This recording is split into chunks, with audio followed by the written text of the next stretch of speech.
What did they tell you, Mr. Diskaya? Your Honor, kung magkano po ang i-restitute po muna namin. Oh, ano sabi nila? Magkano daw? Ako po, hindi ko po masabi kung magkano po. Kasi para sa akin po, parang kami po ang nanakawan.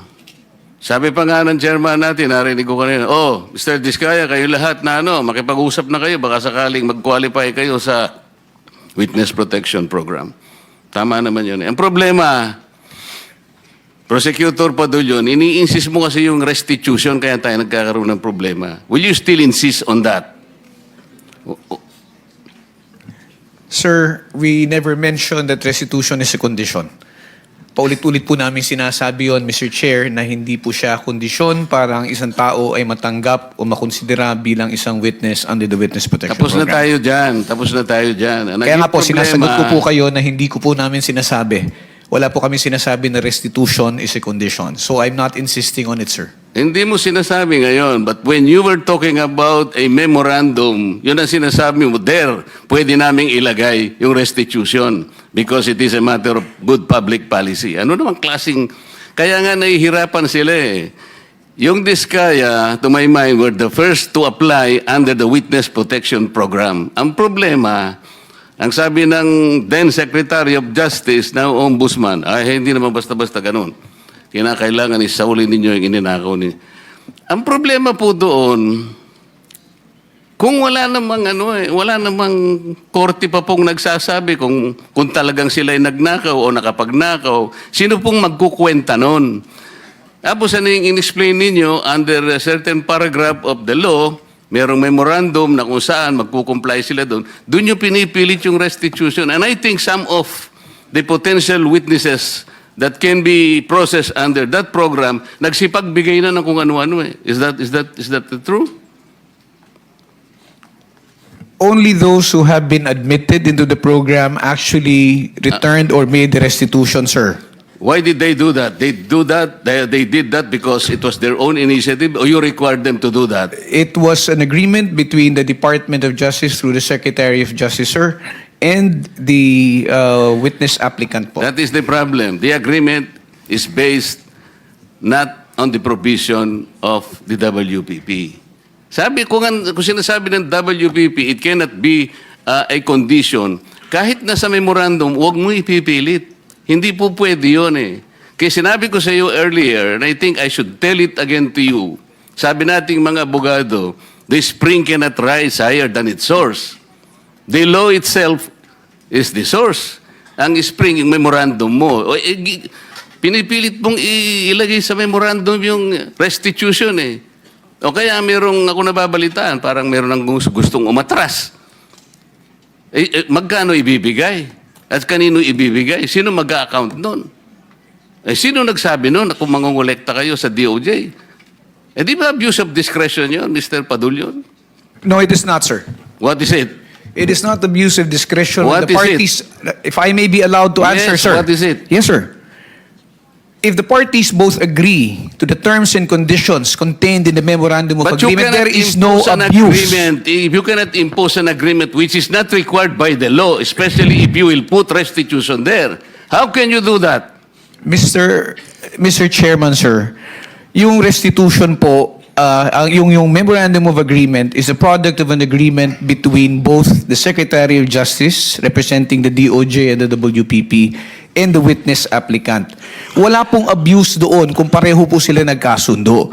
Paulit-ulit na po namin sinasabi na ito tayo, naghahanap tayo, naghahabol tayo doon sa mga taong nangurakot, tapos itong mga tao na umamin at handang magsoli, ayaw nating tanggapin yung kanilang sinusoli. Ano ho ang nakikitang mali doon?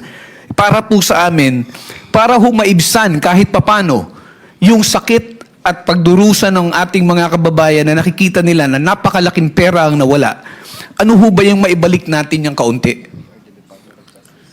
And remember, Mr. Chair, if I may... Do not preach to the choir. No, I'm not preaching, Sandali lang. Ang pinag-uusapan natin, these people are supposed to be potential witnesses for the state. Kailangan tulungan natin ang Estado para ma-prosecute kung sino-sino ang dapat managot.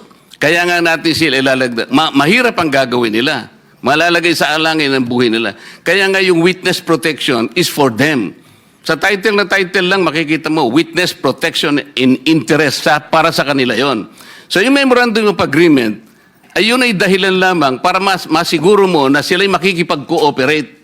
Kasi kahit na sila'y na-approve under the Witness Protection Program, but they will not cooperate based on the memorandum, pwede mo siyang i-discharge eh. Alam mo, the court can still do that.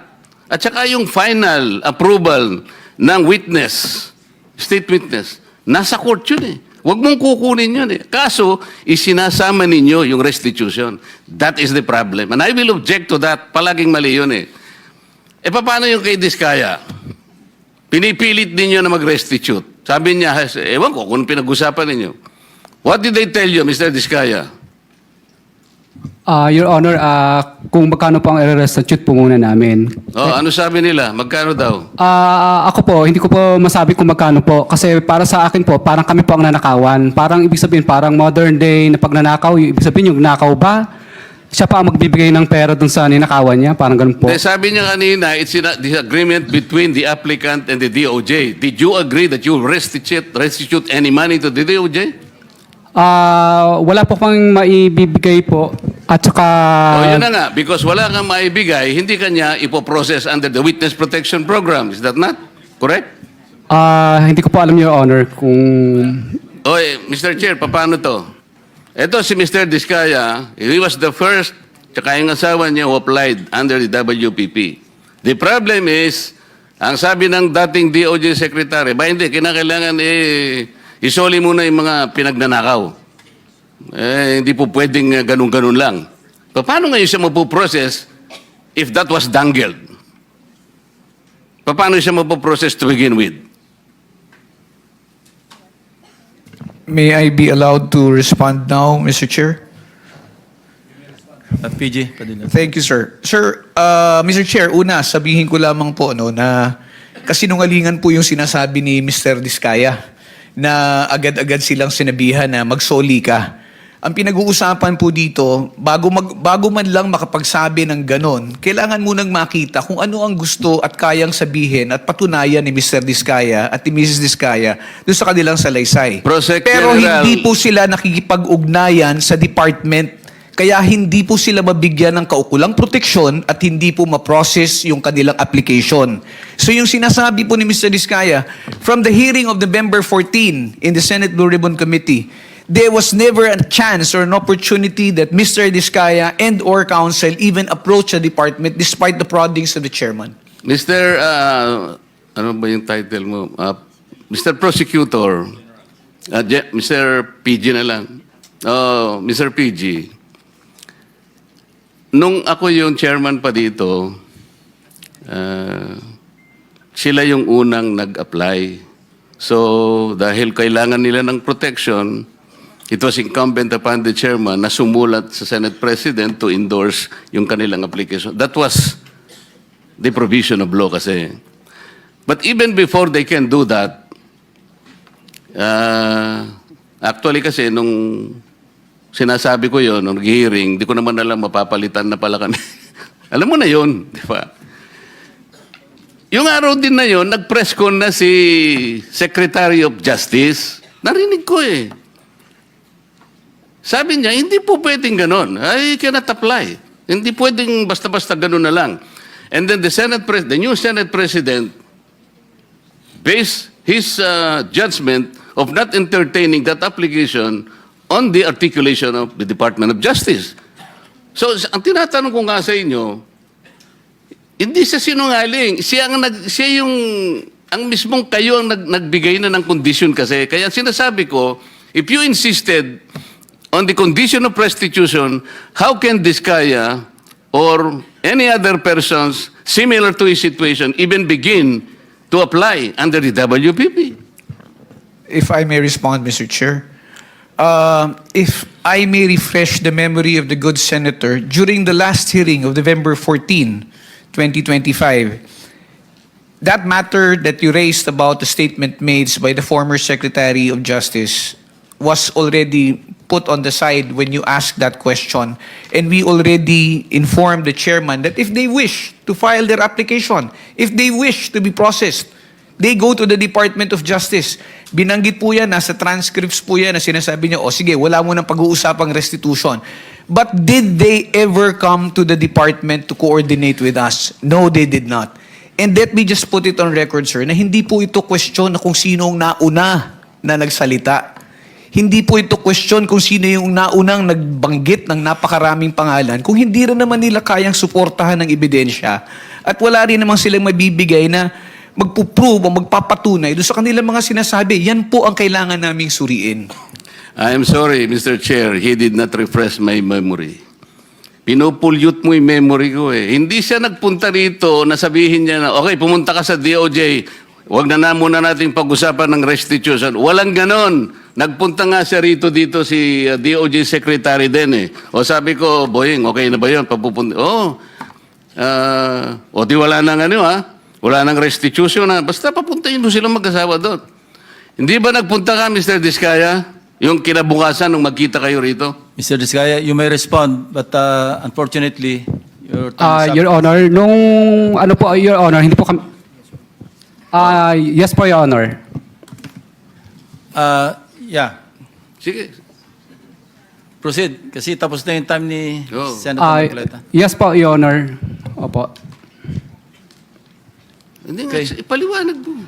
Bali po, Your Honor, kasi po di pa po nagsalita po yung misis ko na Hindi nga, ganito. Wala na akong time eh. Pinapunta ka niya ron. Kasi nandito nag-uusap kayo eh. O, kayong dalawang mag-asawa, punta kayo ron ng alas 9. Pumunta kayo. Sinabi ba niya wala nang restitution? Nung una po, wala pong sinabing may restitution, pero nung sumunod po, yung panghuli po naming usapan po is may restitution, magkano daw po ang i-restitute namin.